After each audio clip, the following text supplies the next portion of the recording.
Joining us now is OjyOkpe with stories trending around the world. Hello, Oji. Good to see you. I can see how you're looking at again. you. Oh, you tried. How are you, Kayode? I was saying, you didn't get the memo about the introduction. I'm watching the show. Don't worry. That's the best you can do. How are you, Kayode? The style of Ruben, right? Yeah. Well, Ruben is back tomorrow. Yes, he is. He will do it properly. You've been doing well. Well done, Kayode. Good morning, Ayo. Good morning, Good to see OJ. you. How are you Beautiful today? morning. Yeah, always a sight for sore eyes. Oh, yeah, the sweetest. Ayo, you are. Well, all right. Good morning to you, viewers. Here are some of the stories that are trending across the globe. In the United States, Reverend Beatrice King, the youngest daughter of the late civil rights leader, Martin Luther King Jr., admonished American leaders on Monday, which marked the 38th federal King holiday, saying leaders, especially politicians, often cheapen her father's legacy by only using his quotes in around the holiday, but are yet to fully embrace or act on lessons from her father. Martin Luther King was gunned down in Memphis in 1968 as he advocated for better pay and working conditions for the city's sanitation workers. He would have celebrated his 94th birthday on Sunday, January 15th. In Senegal, President Macky Sall has called for better road safety measures in the country after a second road accident this month killed 19 people on Monday. The bus driver was said to have been trying to avoid hitting a donkey when the bus collided with a vehicle in the north of the country. Last week, the president declared 3 days of mourning after a crash involving two buses left 40 people dead.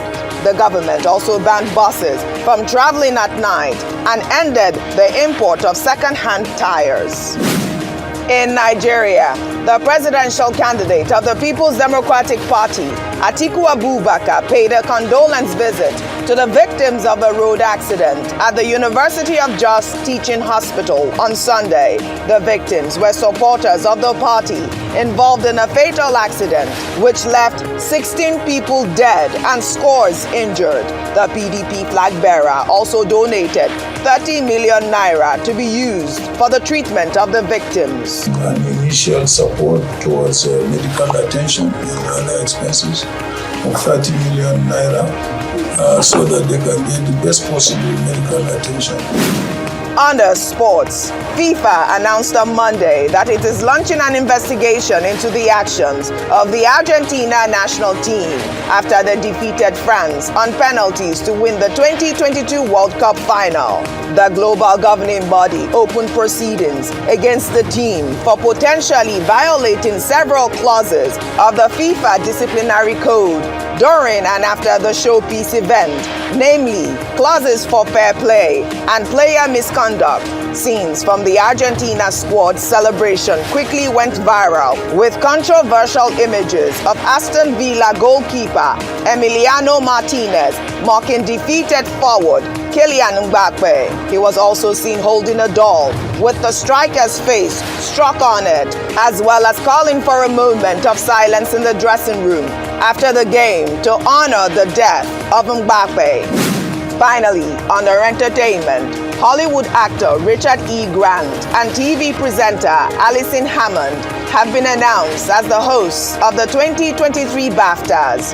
Grant, who was nominated for an Oscar for his role in the crime biography Can You Ever Forgive Me, will host the 76th annual Film Awards ceremony at the South Bank Centre's Royal Festival Hall in February. Over the weekend, the Duke and Duchess of Sussex, Prince Harry and Meghan Markle were reportedly not invited to the star-studded Bafta tea party in Los Angeles and may not be invited for the award ceremonies amid the royal drama emanating from the release of their Netflix docu-series Harry and Meghan, as well as Prince Harry's memoir Spare, given that his estranged brother Prince William is the president of Bafta. Well, let's begin what's trending. The presidential candidate of the Labour Party, Peter Obi's Chatham House engagement in the United Kingdom on Monday has elicited several reactions from many Nigerians home and abroad. One of several topics the former Anambra State Governor discussed was how he intends to handle the power sector. Obi stated that if elected president, he will declare war on the power sector and fight the structure of the big boys who prevent the sector from functioning properly, and he'll destroy the structure of criminality that has kept Nigerians in poverty. That is the structure we're trying to destroy. Structure of criminality. That is what I mentioned. That Nigeria is being held captive. That structure is structure that have impoverished Nigeria. We will dismantle it. It will not be there. I assure you of that. We're going to turn around the power sector. Nigeria generates about, today, 56,000 megawatts of electricity for 200 million people. And South Africa, the second biggest in terms of economy in the continent. 5 to 6,000. 5 to 6,000, that's been 5 to 6,000, sorry. And South Africa, the second biggest economy, 60 million people, generates about 40 to 50,000. And South Africa, in the past 3 months, have declared emergency in power and said anybody can generate up to 100 megawatts without license. So somebody who is 60 million, generating about over 40,000, declared emergency. What do you think somebody with 2 million people generating 5 to 6,000 will do? War. I'm going to declare war on power, and I'll solve it. Anybody who stands on the way, so be it. Well, outside the Chatham House, Nigerians in London gathered to meet with the Labour Party presidential candidate, where he promised that his administration, if elected, will create a better environment for diplomatic relations between the Nigerian embassy in the United Kingdom and other missions abroad.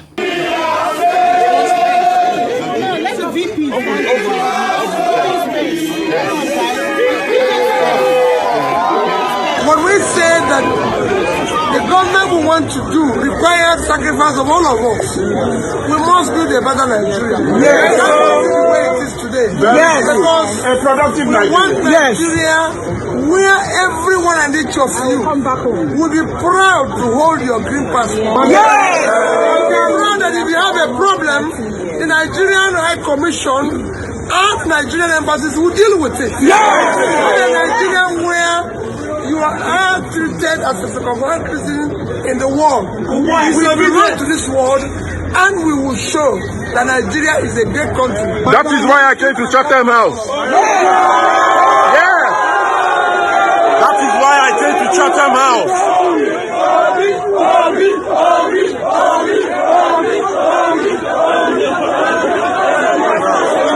A town hall different from Balabu, Lugu, and Bulaba. Well, you know where he got that soundbite from. But you know, our international correspondent, John Cookson, was there live. You know, he also had an interview with the Labour Party presidential candidate, Peter Obi, you know, and, you know, he talked about the fact that Chatham House was swarmed with a lot of obedience, which is quite different from when Tinubu went there at the Chatham House. A lot of successes at this event, Kayode. Well, it's a very interesting one, I watched it yesterday, and I thought he handled himself superbly well. He handled the questions excellently well, and he ticked all the boxes, yes. All the right boxes. It was all ticked. And then the funny part of it was when I was going through some of the comments on social media, and I saw Peter Okoye's comment that he's so stingy, he's not sharing, he's not sharing the questions. that was quite funny. Savage. That is, everybody gets attacked. Anybody that does not get attacked on Twitter, it means you're not doing anything exciting or interesting. I was having a chat with Ayo this morning that even I, just being here a couple of minutes, and I'm getting attacks and darts thrown at me. Like, welcome to the club. Oh my gosh, yes, it happens. So the conversation at Chatham House was excellent. He did quite well in terms of rating. I think his rating would have gone really high globally now. And I think that's the essence of having candidates go to Chatham House because they get a lot out of this. They're going to get benefits from it globally if they eventually emerge as the leader of Nigeria. Yes, absolutely. Yes. I mean, including that last soundbite where he talked about creating a better working environment, between the embassies of the United Kingdom and, other missions abroad. I thought that was quite instructive. And this is, you could hear everyone in London applauding because some of their, issues that they have in the United Kingdom is the frustration from the Nigerian embassies there. I thought that was quite fun. I'm glad he responded to that. You could feel the excitement of the people. Other people have always wondered that what is the value of our presidential candidates going to, to have conversations like this abroad. Chatham House, you had Asiwaju Bola Ahmed Tinubu go there earlier. On Thursday, the presidential candidate of the NNPP, Alhaji Rabiu Kakwanso, is going to also be there. INEC chair is meant to be there today. And so people have wondered. And I'm glad that we see, just like what Mr. K had said, that investors read the body language of the leaders sometimes in terms of, do I trust, is this the kind of person that I would like to do business with in terms of attracting foreign investment? Very important. His rating, like you said, must have gone, shot up the roof. He mentioned some critical issues, and I think perhaps the best part of his appearance at Chatham House was his responses to questions. The questions were very intelligent, and they were also intelligently responded to. So, talking about diplomacy, the former British High Commissioner to Nigeria, Mr. Paul Arkwright, who was there, tweeted very enthusiastically about how well Mr. Peter Obi responded and his outing at Chatham House yesterday. So, a few things he said, some key things he said that were very important. Number one was what he will do with regards to attracting investments in Nigeria, providing an enabling business environment and ensuring that there are policies that are made to make the business environment of Nigeria attractive to investors, comparing it to the bee and honey situation. Wherever you find honey, bees will naturally be attracted to it. He also talked about, some people had commented on his response on the IPOB Biafra question, saying that, he didn't condemn it. And what he said was that these agitations were founded on the fact that people felt marginalized. People felt like they weren't being, Nigeria isn't fair to their particular region. And so he said that in his government, he'll ensure that everyone feels included, that there'll be fairness, there'll be equity, and that he'll also have conversations with them. So that was a response. So he didn't exactly not respond to it. He just responded in a way that perhaps people didn't say he was going to finish them, take their, militarize the process, but spoke to that. And then he spoke about power. I thought that was also very interesting. Someone asked him around, private interest in power, how he was going to solve the issue of power. And he spoke quite decisively on that. So a number of key things that he mentioned. He talked about security as well. He talked about corruption as well. So many things to chat about his Chatham outing. And I must say, like you said, excellent outing. Absolutely. All right, then we'll take another story. Reactions trailed the altercation between the All Progressives Congress presidential campaign and the People's Democratic Party over allegations levied against each other's respective flag bearers. On Monday, Festus Keyamo, the spokesperson of the APC Presidential Campaign Council, in a petition, asked the Economic and Financial Crimes Commission to arrest Atiku Abubakar, Nigeria's former vice president, on offenses of money laundering, breach of the Code of Conduct Act, conspiracy and criminal breach of trust and misappropriation based on allegations made by Micheal Achimugu, who claimed to be a former aide to the PDP candidate. Achimugu, in a series of social media posts, accused Atiku of using special purpose vehicles to commit financial fraud. Atiku Abubakar, who happens to be the presidential candidate of the People's Democratic Party, during his tenure as Vice President of Nigeria between 1999 and 2007, colluded with his then boss, President Olusegun Obasanjo, to fleece the country and steal public funds using what he termed the Special Purpose Vehicle, SPVs. Those SPVs were companies Atiku admittedly registered upon assumption of office as Vice President with the approval of President Olusegun Obasanjo using trusted allies. Let us play to you the voice recording of Alhaji Atiku Abubakar. Give me 3 people you trust. Yes, sir. And I will prepare 3 companies. From that audio tape alone, it is clear that Atiku Abubakar is a criminal. A criminal that should not only be arrested, he should also be jailed.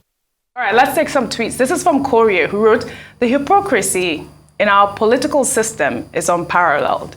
Imagine Keyamo asking for the arrest of Atiku for admitting to using siphoning companies, SPVs, while turning a blind eye on a similar company, Alpha Beta Consulting, milking Lagos State." While Blessed wrote, "FFK, who is standing trial for misappropriation of billions of naira when he was a minister, is calling on Atiku Abubakar to step down over the allegations of corruption. FFK has no moral right and should first resign from APC-PCC while EFCC probe #AtikuGate."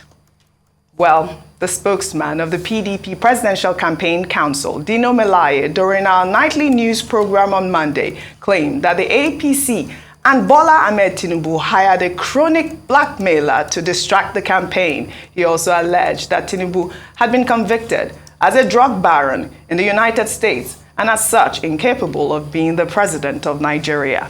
Mike was hired by the APC and Tinubu to first go and malign the character of Atiku. Then afterwards, they will start coming up with all these type of shenanigans. Today, why is the petition to EFCC, to ICPC and Code of Conduct written today? Why was it that it is the chamber of Festus Keyamo that wrote that petition? So I am telling you that this is the last time Dino Melaye, as spokesperson of Atiku, or the People's Democratic Party, will react to frivolity. We are not going to be distracted because we know that the main purpose of this is to distract us from focusing on the campaign and from telling Nigerians exactly what we want to do for them. Bola Ahmed Tinubu, you cannot give what you don't have. The house that Bola Ahmed is living in Asokoro today used to be the property of Lagos State Government. His house on Bodilum used to be the property of Lagos State Government. TVC television in Lagos is where their house, the headquarters where they are now, used to be the property of Lagos government. So, and we all know that this man has been indicted as a drug baron, convicted as a drug baron. Do you want Nigeria to produce Pablo as president and then produce Osama bin Laden as vice president? Do you want to destroy this country beyond the level, the magnitude that they have destroyed it today? Today, as I speak to you, many children are orphans. Many fathers, many wives, understand, have no husbands. And I'm telling you, just because of the incompetence and incapacitation of APC. I can hear you guys cracking up. Well, all right, let me take a tweet before I come to you. Well, this is from Mwani, who wrote, "The clash of criminality is when Tinubu calls for the arrest and persecution of Atiku Abubakar, while Atiku's team reminds the drug lord of his drug-related conviction in the US. Indeed, you can't give what you don't have. Those who looted our treasury are scheming to outdo each other." I mean, Mwani's tweet is quite apt. But you know, there's been a lot of reaction to the #AtikuGate, and this is one of it, where Festus Keyamo has gone to the EFCC to demand for Atiku's arrest. But a lot of questions have been raised regarding the alleged spokesperson of the PDP. Why now, Ayo? Why is he coming out now?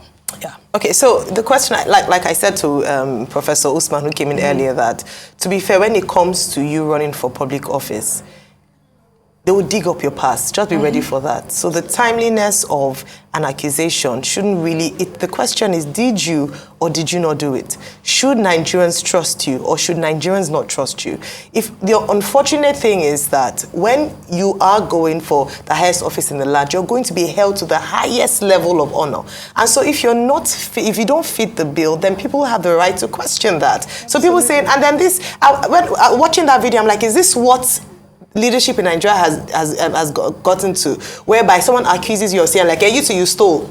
It is, it is mind-blowing, and Nigerians deserve better. Absolutely. Kayode, really quickly.